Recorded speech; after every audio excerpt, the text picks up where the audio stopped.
Hello and welcome दोस्तों। India को batting dominated country माना जाता है और बड़ी रिच हिस्ट्री रही है इंडिया की बल्लेबाजों की। अभी के दौर में आप विराट कोहली को देखते हैं, उससे पहले सचिन तेंदुलकर, सुनील गावस्कर, उससे पहले गुंडप्पा विश्वनाथ और पीछे चले जाएंगे तो जो भी इंडियन बैट्समैन थे वो अपने कंटेम्पररीज में बेस्ट थे और इंडिया को एक बैटिंग कंट्री हमेशा से माना जाता रहा है। लेकिन आने वाली जनरेशन में क्या शुभमन गिल वो खिलाड़ी होंगे जो इंडिया ही नहीं पूरी दुनिया के बेस्ट बल्लेबाजों की लिस्ट में शामिल होंगे? उसके बारे में आप सब अपनी राय इस वीडियो के एंड में ज़रूर दीजिएगा कमेंट बॉक्स में। मैं भी आज इस वीडियो में बात करूंगा शुभमन गिल की, उनकी बल्लेबाजी की, उनके सफ़र की और अब तक जो सवाल उनकी बल्लेबाजी को लेकर के उठे हैं, क्या उन्होंने वो सारे सवालों के जवाब दे दिए हैं या अभी भी सवाल बाकी हैं। सो ओवरऑल ये वीडियो में डिस्कशन शुभमन गिल के बारे में है। अगर आप नए हैं और आपने अब तक हमारे चैनल को सब्सक्राइब नहीं किया तो सब्सक्राइब कर लीजिए और नोटिफिकेशन की घंटी दबा लीजिए। कहते हैं कि पूत के पांव पालने में ही दिखाई दे जाते हैं और कुछ खिलाड़ी बड़ी धमक के साथ आते हैं। शुभमन गिल की बात करें तो अंडर 16 डेज से ही इन्होंने अपने जौहर दिखाने शुरू कर दिए थे और 2 बार लगातार ये बीसीसीआई की तरफ से junior cricketer of the year के उससे भी नवाजे गए। उसके बाद अंडर 16 खेलते हुए उन्होंने इंटर स्टेट में बहुत सारे रन्स बनाए। उसके बाद जब अंडर 19 की बारी आती है और अंडर 19 में ये वर्ल्ड कप के सेमीफाइनल में पाकिस्तान के खिलाफ जो सेंचुरी वाली पारी खेलते हैं, उसके बाद से ये चर्चा शुरू हो गई थी कि शुभमन गिल आने वाले टाइम में बड़े खिलाड़ी बनेंगे। लेकिन उसके बाद जब उनको डेब्यू कराया जाता है अगेंस्ट न्यूजीलैंड, केन विलियमसन तो उनको प्रैक्टिस में देख करके, मैच में देख करके ये ज़रूर कहते हैं कि ये बहुत स्पेशल खिलाड़ी है, लेकिन परफॉर्मेंस में कुछ दिखाई नहीं देता। जो भी शुरुआती मैचेस उनको देखने को मिलते हैं उनमें वो फेल ही साबित होते हैं। लेकिन उनके लिए शायद ब्रेक थ्रू ईयर था 2020 जब उनको टेस्ट डेब्यू करने का मौका मिलता है। उस वक्त शुभमन गिल को जिसने भी देखा था वो यही कह रहा था कि वाओ व्हाट अ प्लेयर, क्योंकि सामने जो गेंदबाजी थी उसमें PAT Cummins, Mitchell Starc, Josh Hazlewood, Nathan Lyon, ये बड़े टॉप क्लास बॉलर थे और उनको जिस आसानी से शुभमन गिल ने खेला था उससे एक चीज़ तो साफ हो गई थी कि इसमें टैलेंट बहुत है। और क्रिकेट सिर्फ टैलेंट का खेल नहीं है, सिर्फ स्किल का खेल नहीं है, इसमें बाकी एस्पेक्ट भी बहुत इंपॉर्टेंट है, जिसमें आजकल मॉडर्न डे क्रिकेट में फिटनेस भी एक बड़ा एस्पेक्ट बन गया है। बाकी जो mental aspects of the game है, आप अपने गेम में स्किल एनहांसमेंट की बात है, डेवलपमेंट की बात है, वो आप कैसे करते हैं उस पर बहुत कुछ निर्भर करता है। क्योंकि उसके बाद जब ये टेस्ट क्रिकेट घर पर खेलते हैं अगेंस्ट इंग्लैंड, वहां पर होम सीजन में इनको लेकर के बहुत सवाल उठते हैं। 4 मैचेस की सीरीज में पूरी तरह से फेल होते हैं, फिर WTC खेलने जाते हैं, वहां भी फेलियर इनके हिस्से आता है और एक सवाल उठता है कि क्या शुभमन गिल की टेक्निक में खामियां हैं, क्या इनकी बल्लेबाजी में टेक्निकल डिफिशिएंसीज है। उस सवाल का जवाब शायद बहुत दिनों तक वो नहीं दे पाए, क्योंकि बीच में वो टेस्ट क्रिकेट से ड्रॉप भी हुए। लेकिन उसके बाद जब दोबारा से उनको अपॉर्चुनिटी मिलती है तब वो कहीं ना कहीं उसको ग्रैब करते हैं और स्पेशली जो अपॉर्चुनिटीज़ उनको तब मिली जब सीनियर खिलाड़ी दौरों पर नहीं जा रहे थे और शुभमन गिल को खेलने का मौका मिलता है, जिम्बाब्वे हो, वेस्ट इंडीज़ हो। उसके बाद से उन्होंने बिल्कुल पीछे मुड़कर देखा ही नहीं और जो रन बनाने का उनका सिलसिला शुरू हुआ वो चलता ही रहा, अब तक उसने रुकने का नाम नहीं लिया। हालांकि जो टेस्ट क्रिकेट उन्होंने 2020 में ऑस्ट्रेलिया में बॉर्डर गावस्कर ट्रॉफी में खेली थी, वहाँ पर गावा के हिस्टोरिक टेस्ट मैच में उनकी एक 91 रन की पारी थी। उससे पहले के मैचेस में जो भी अपॉर्चुनिटीज मिली थी बड़ी इंप्रेसिव पारियां थी, कोई बड़ी पारी भले ही नहीं थी लेकिन बड़ी इंप्रेसिव पारियां थी। उसके बाद जो इनके वनडे क्रिकेट में रन बनने शुरू होते हैं, जिम्बाब्वे, वेस्ट इंडीज़ और उसके बाद जहाँ जहाँ भी इनको मौका मिलता जाता है वहाँ ये रन बनाते हुए चले जाते हैं। बीच में जब ईशान किशन ने बांग्लादेश में 100 बना दिया तो सवाल उठा कि क्या शुभमन गिल उस स्ट्राइक रेट को मैच कर सकते हैं, क्या उनमें वो काबिलियत है जो काम ईशान किशन ने करके दिखा दिया कि जिस दिन बल्लेबाज खेलेगा उस दिन मैच विनर बन के निकलेगा। तो कहीं ना कहीं वहाँ पर बड़ा ट्रिकी डिसीजन था। क्रेडिट आपको रोहित शर्मा और राहुल द्रविड़ को देना पड़ेगा कि उन्होंने ईशान किशन को 200 के बावजूद भी शुभमन गिल की जो कंसिस्टेंसी थी 6 महीने की उसको प्रेफरेंस दी और शुभमन गिल को खिलाया। साथ में शुभमन गिल ने उस सवाल का जवाब दिया जो उनके क्रिटिक्स पूछ रहे थे कि क्या शुभमन गिल वनडे क्रिकेट में 200 रन की पारी खेल सकते हैं। तुरंत ही अगली सीरीज में वो 200 रन बना के दिखा देते हैं।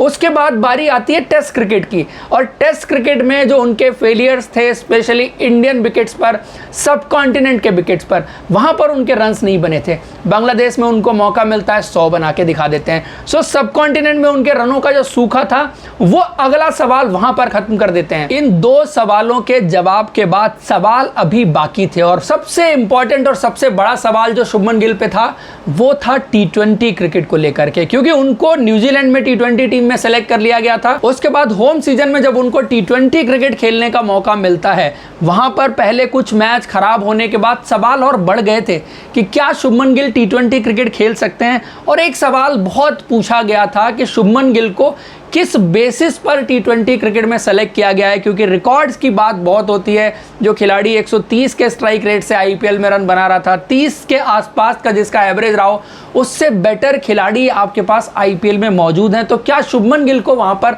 सेलेक्ट किया जाना चाहिए था।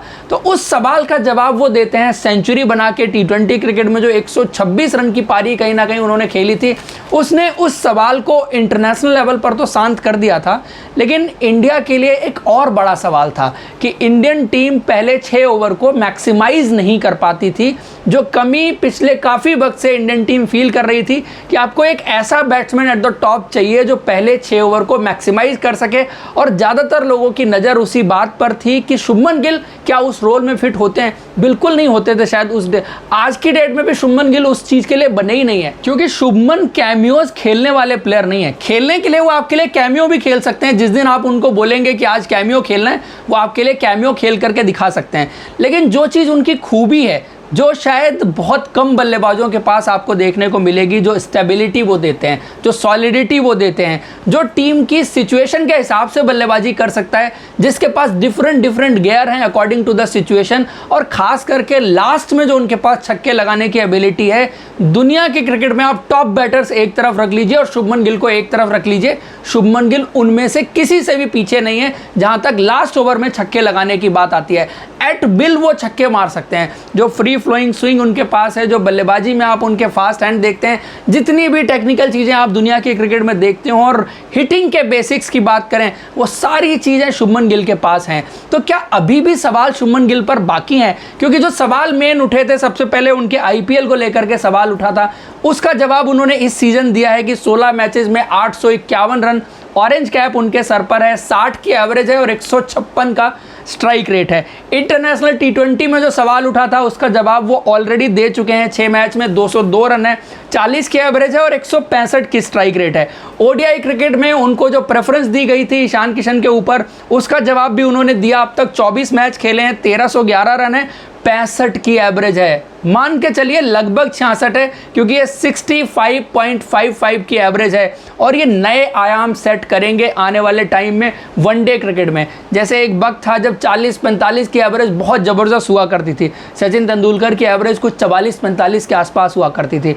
फिर अगला दौर आया जहां पर एवरेज 50 के आसपास पहुंची, फिर आपने देखा 55-60 और वहां तक पहुंची, और ये शायद उसको 65-70 ले जाने वाले बल्लेबाज भी हो सकते हैं। और इनके साथ ओडीआई क्रिकेट में सिर्फ एवरेज ही देखने वाली चीज नहीं है, इनके वो मैचेस भी देखिए जहां पर इन्होंने लंबी लंबी पारियां खेली हैं। डैडी 100 बनाने की बात आप जो करते हैं, इतने छोटे से करियर में ये 200 रन की भी पारी खेल चुके हैं, बड़ी बड़ी सेंचुरीज इन्होंने बनाई। और सबसे खास बात जो निकल करके आती है कि लास्ट के 10 ओवर शुभमन गिल सेट हैं और खड़े हैं, तो उनसे डेंजरस बल्लेबाज कोई नहीं हो सकता। सो आप कहें कि जो रोहित शर्मा वाली क्वालिटी थी वो भी इनके पास है, जो विराट कोहली वाली क्वालिटी थी कि आपका एवरेज अच्छा और जबरदस्त आप सॉलिड गेम खेल करके आते हैं एट द टॉप, सो दोनों का मिक्स आप इनको कहीं ना कहीं वनडे क्रिकेट में देखते हैं, शायद लिमिटेड ओवर क्रिकेट में देखते हैं। उसके बाद टेस्ट क्रिकेट की बात की जाए, और टेस्ट क्रिकेट में सवाल था कि इंडियन कंडीशंस में भी शुभमन गिल के रन्स नहीं बने। तो एक तो बांग्लादेश में 100 बना दिया, उसके बाद इंडिया में वाटर गावस्कर ट्रॉफी में 100 बना दिया।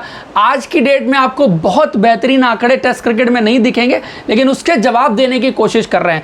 अब इनके लिए जो लिटमस टेस्ट होने वाला है टेस्ट क्रिकेट में, वो WTC फाइनल ही होगा। हालांकि ये वन ऑफ गेम है और वन ऑफ गेम में फेलियर की प्रोबेबिलिटी ज़्यादा होती है, क्योंकि एक गेम में आप सक्सेस होंगे नहीं होंगे तो हमेशा वो 50-50 होता है। शायद इनको जज तब किया जाएगा पूरी तरह से जब आप 3-4 मैचेस की सीरीज खेलने के लिए जाएंगे, चाहे इंग्लैंड हो, चाहे साउथ अफ्रीका हो या ऑस्ट्रेलिया। आप ऑलरेडी खेल के आ चुके हैं और देख चुके हैं कि शुभमन गिल ने वहां पर क्या किया था।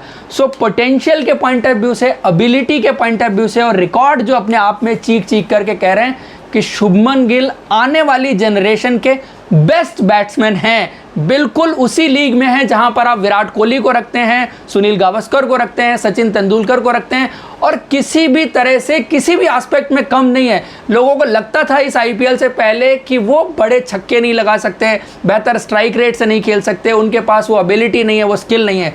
ये क्रिकेट की अंडरस्टैंडिंग की बात है और हर किसी की अंडरस्टैंडिंग अलग अलग होती है। तो शायद वो सिचुएशन के हिसाब से ज़्यादा खेलने में विश्वास रखते हैं। उनके गेम में हर वो गियर है जिसमें बल्लेबाजी करने की जरूरत आपको क्रिकेट के डिफरेंट फॉर्मेट्स में पड़ती है, गेम सिचुएशंस में पड़ती है। तो दोस्तों, आप सबकी क्या राय है शुभमन गिल के बारे में, जरूर कमेंट बॉक्स में बताइए। और आप कैसे देखते हैं कि शुभमन गिल आने वाले टाइम में कहां पर होंगे 5-7 साल जो भी क्रिकेट और खेलेंगे। ये वीडियो और डिस्कशन आपको पसंद आया तो लाइक जरूर करें, और अब तक आपने हमारे चैनल को सब्सक्राइब नहीं किया तो सब्सक्राइब कर लीजिए। Thank you so much, see you in next video.